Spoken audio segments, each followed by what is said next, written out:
Meeting పెట్టను. కానీ ఈ అద్భుతమైన పథకం మొత్తం భారతదేశం చూసే విధంగా మన నియోజకవర్గంలో ఈ యొక్క కార్యక్రమం ఏర్పాటు చేయడం జరిగింది.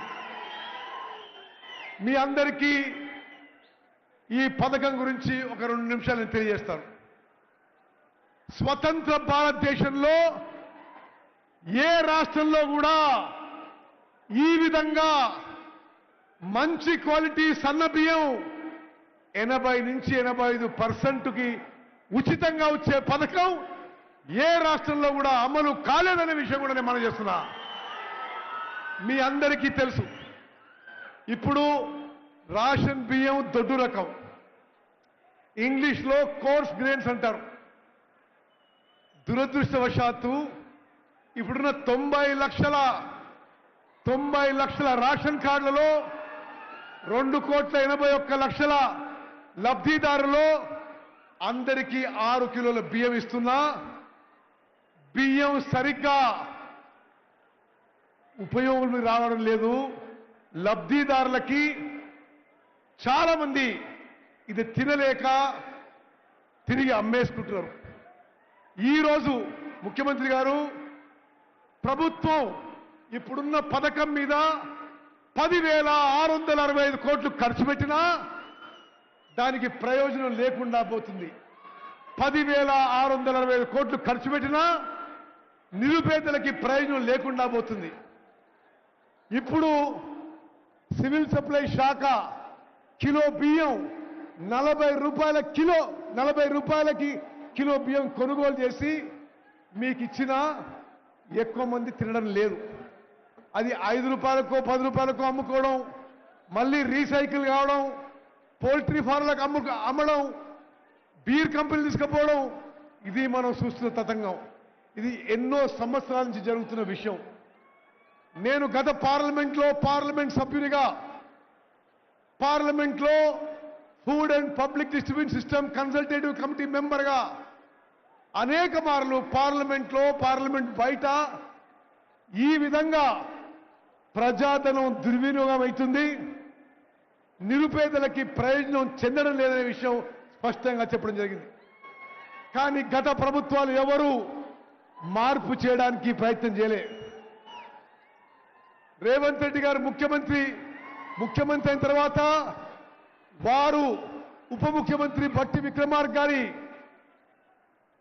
చొరవతో గైడెన్స్తో తెలంగాణ రాష్ట్రంలో ఇప్పుడు ఇస్తున్న దొడ్డు రకం బియ్యం మానేసి ఈ రోజు నుంచి ఈ సభ నుంచి యావత్ తెలంగాణలో 80 నుంచి 84% జనాభాకి సన్న బియ్యం ఇవ్వబోతుందని చెప్పి నేను మనం చేస్తున్నాను.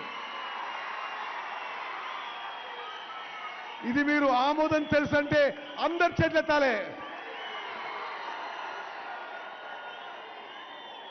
అక్కలు, చెల్లెళ్ళు, అన్నలు, తమ్ముళ్ళు సన్న రకం బియ్యం ఇవ్వడమే కాదు,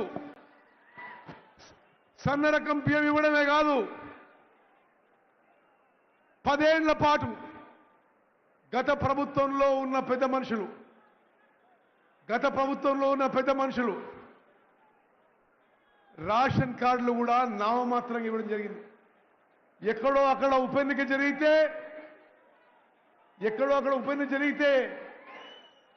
రేషన్ కార్డులు ఇచ్చింది, కానీ అర్హత ఉండే వాళ్ళందరికీ రేషన్ కార్డు ఇవ్వలేదని చెప్పి నేను మనం చేస్తున్నాను. మన కాంగ్రెస్ ప్రభుత్వం వచ్చిన తర్వాత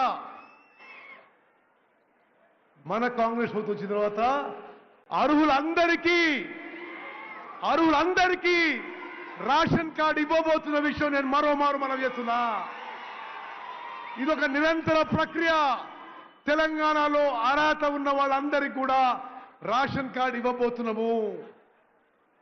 బిలో పవర్టీ లైన్ కుటుంబాలకి, దారిద్ర్య రేఖ దిగులున్న వాళ్ళకి గతంలో తెల్ల కార్డుండే మన ప్రభుత్వంలో 3 రంగుల కార్డు ఇవ్వబోతున్నాము. అబౌవ్ పవర్టీ లైన్ ఉన్న వాళ్ళకి, దారిద్ర్య రేఖకి ఎగువ ఉన్న వాళ్ళకి గతంలో గులాబీ కార్డు ఉండే, ఇప్పుడు మనం గ్రీన్ కార్డ్, ఆకుపచ్చ కార్డు ఇవ్వబోతుందని చెప్పి నేను మనం చేస్తున్నాను. అక్కలు చెల్లెళ్ళు అన్నలు తమ్ముళ్ళు, ఇదొక చారిత్రాత్మక ఘట్టం, ఇదొక విప్లవాత్మక మార్పు. యావత్ సమాజంలో అణగారిన వర్గాలకి, బలహీన వర్గాలకి, పేదవారికి ఒక గొప్ప మార్పు తీసుకొచ్చే మరి ఘట్టం ఇది. రేపటి నుంచి యావత్ తెలంగాణలో రేషన్ కార్డ్ అర్హత ఉండే వాళ్ళందరికీ 6 కిలోలు ఉచితంగా సన్నబియ్యం ఇవ్వబోతుందని చెప్పి నేను మనవి చేస్తున్నాను. మిత్రులారా, ఈ గొప్ప కార్యక్రమం మన గడ్డ మీద, మన నేల మీద ప్రారంభం కావడం మన అదృష్టంగా భావిస్తున్నా.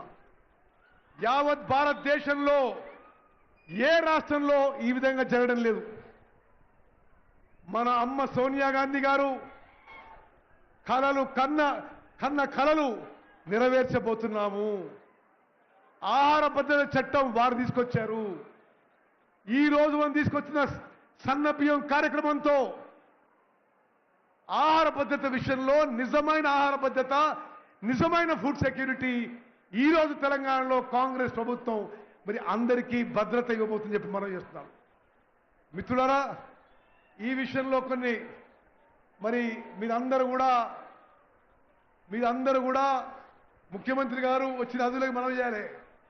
ఈ రోజుల్లో ఈ కమర్షియల్ పాలిటిక్స్ లో హుజూర్ నగర్, కోదాడులో వచ్చిన అక్కలు చెల్లెళ్ళు అన్నలు తమ్ముళ్ళు స్వచ్ఛందంగా ఇంత పెద్ద సంఖ్యలో వచ్చిన విషయాన్ని మనం చేస్తున్నా. గత 10 ఏళ్ల పాటు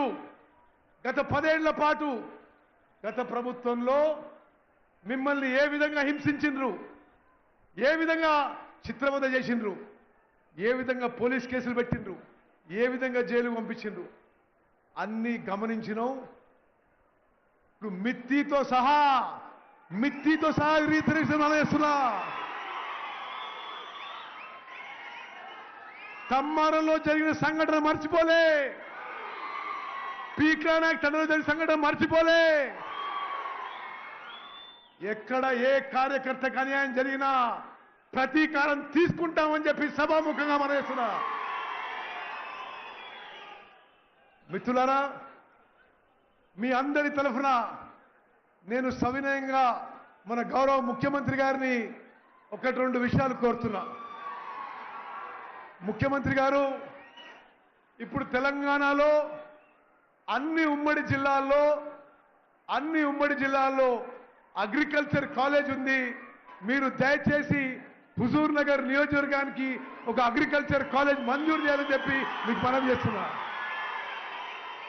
అదేవిధంగా సూర్యాపేట జిల్లాకి ఒక జవహర్ నవోదయ విద్యాలయ మంజూరైంది. కోదాడులో మరి మేము స్థలం చూసినాం. మరి కోదాడు నియోజకవర్గానికి జవహర్ నవోదయ విద్యాలయం మంజూరు చేయాలని చెప్పి మిమ్మల్ని సవినయంగా విజ్ఞప్తి చేస్తున్నా. అక్కలు చెల్లెళ్ళు అన్నలు తమ్ముళ్ళు, మీరు చాలా దూరం నుంచి వచ్చారు. మిమ్మల్ని ఎక్కువ సమయం నేను మీ ఓపిక పరీక్ష చేయించుకోలేదు. మీ అందరికీ నేను, పద్మావతి గారు ఈ జీవితకాలం రుణపడుతాము.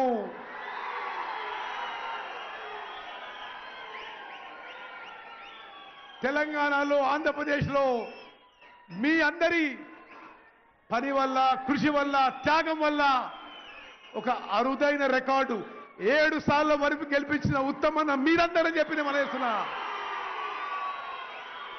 మాకు వేరే కుటుంబం లేదు, మీరే మా కుటుంబం అని చెప్పి కూడా నేను మనం చేస్తున్నా. మరి మీ అందరూ కూడా ఇంత పెద్ద ఎత్తున ఈ సభకు హాజరై ఒక చారిత్రాత్మక ఘట్టంలో ఈ సన్నబియ్యం కార్యక్రమంలో మరి గౌరవ ముఖ్యమంత్రి గారు వచ్చినందుకు మీ అందరూ వచ్చినందుకు ధన్యవాదాలు తెలియజేస్తూ, ప్రత్యేకంగా కౌన్సిల్ చైర్మన్ మరి పెద్దలు సుఖేందర్ రెడ్డి గారికి, అసెంబ్లీ స్పీకర్ గడ్డం ప్రసాద్ గారికి మా అందరి తరఫున మీకు ధన్యవాదాలు తెలియజేస్తున్నాం. మరి మీ అందరికీ మనస్ఫూర్తిగా ధన్యవాదాలు తెలియజేస్తూ ముగిస్తున్నాను.